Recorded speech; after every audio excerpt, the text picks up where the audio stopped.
Ya, tanggapan Om.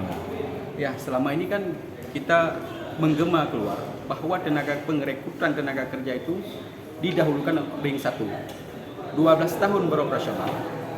Warga ring 1 baru terakomodir 410 orang. Hasil klarifikasi Dinas Tenaga Kerja 17%. 70% berKTP Aceh. Memang diamui 70% tapi berKTP Aceh.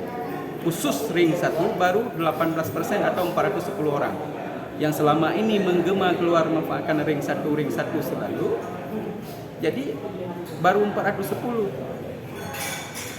Jadi yang sisa dari 2.280 orang itu warga ring mana? Nah, ini harus diklarifikasi dan harus dilihat. Jangan Dinas Tenaga Kerja hanya mereka diberi kesempatan untuk menyebarkan selebaran untuk pengumuman perekrutan karyawan, tidak diikut sertakan terlibat dalam penyeleksiannya. Mungkin itu harapan kita.